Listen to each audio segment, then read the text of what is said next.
Hi, I'm Paul Gaynor, a researcher with the University of the West Indies. Over the past few months, a small team and I took on the task of creating a proactive video monitoring solution. The motivation should be a bit clear to anyone who has decided that they want to search video for information. Just remember that people normally think about putting up surveillance cameras either to prevent bad things from happening or to allow for a fast resolution if there's any loss. One big challenge, though, is that there are often much more cameras than the people who should be watching them. Who have the time to watch them? In fact, estimates suggest that there are currently over 1 billion cameras installed worldwide. So our solution is to create a system that can monitor the video feeds, log interesting events, as well as trigger some kind of response to interesting type of events. And we actually built a prototype. So it was important that our solution could support a large number of installations. So our processing to detect what's interesting is distributed on embedded boards. If I was to suggest a price point, I would think that most small businesses could easily afford at least a single camera, a single monitoring installation. But there's actually a lot of evidence to suggest that we can even move processing to smaller devices that would put the price point within the range of even low-income homes. So that would still need more work. Right now, what we have in our prototype is something that uses a GPU board. Now, we get our proactive features through some alert generation, and we actually have the capability of even triggering some response from a drone. We customize how our system behaves by using some APIs, and we also have APIs that allow us to query the event log. So let's look at how this thing works.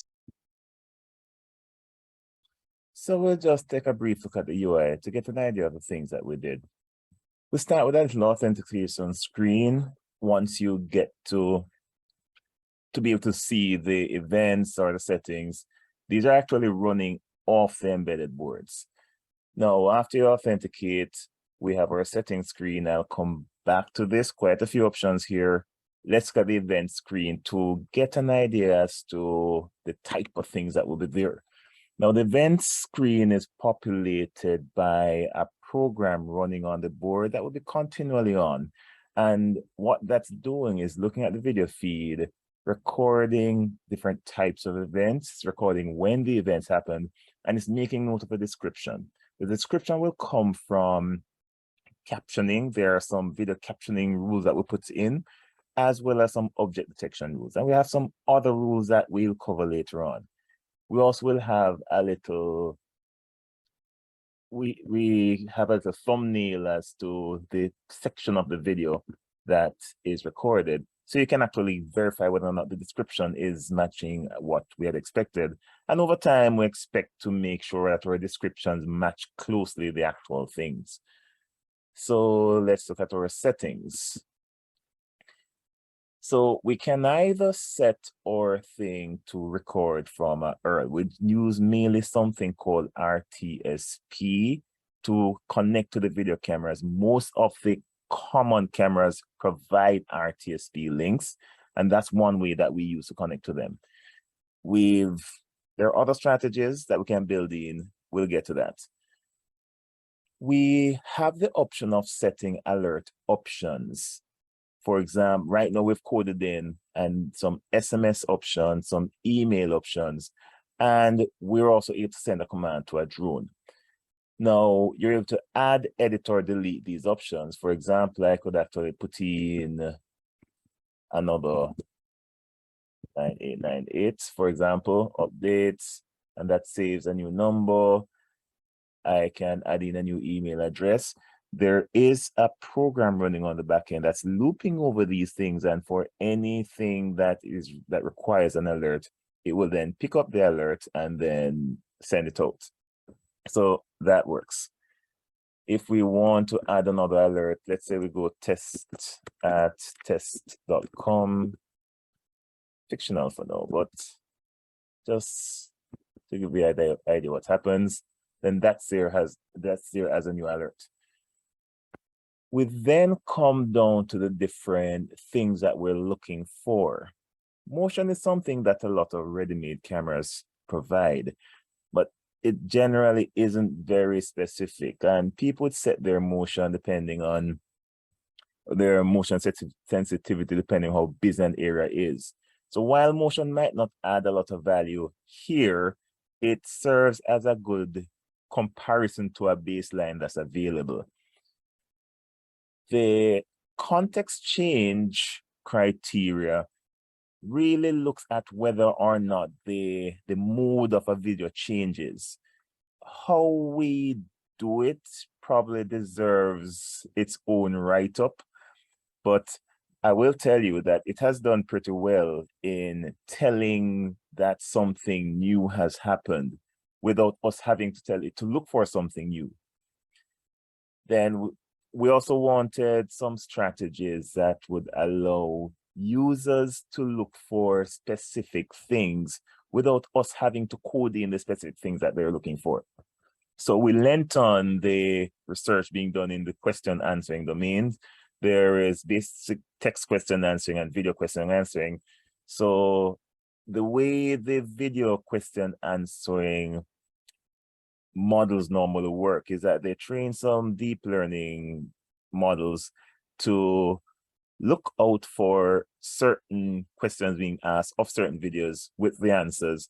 So at deployment, when the thing is running, then if you ask a question, it is expected that you get the same answer or a similar answer. Now, that is actually an ongoing research area. They're still ramping up on the accuracy of these models. So we simply leaned on one of the existing models that were available and we incorporated it into this. So what we did was allow the user to manage their own questions.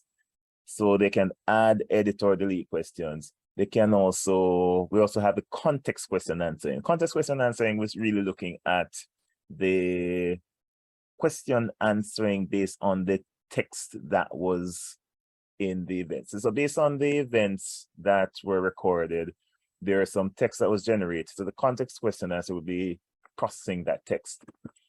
We include a flag to make that predictive, and what that means is that we expect the text over time, once we get very good accuracy, to be telling a story.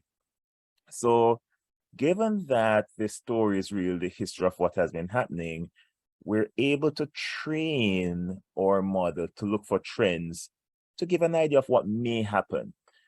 The team member at the time used a GPT-2 model to help with his predictions. Granted, yes, all the rage now is GPT-3, which are GPT out.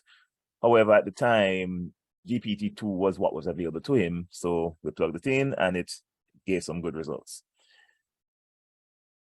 Now, we can also manage our alerts. So each thing that we want can have their own alerts. So let's say we don't want to be bombarded with motion. We can remove all the alerts from the motion. And if we want to add alert to say, check if there's a car in the picture. So if there's a car in the picture, we want to say send a drone. We select the drone. If you notice that new alert thing that I just put in, test.com, or pops up in the list. I can choose this, confirm, and it's there. And that is basically, I think that's enough of the interface for now. So let's just wrap up.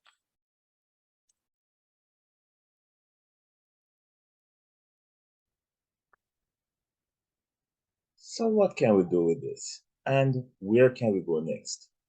There are several things that spring to mind, but there is one use case that probably would not need a lot of effort, just mainly some materials to harden components so that they can handle outside weather. It's supporting farmers.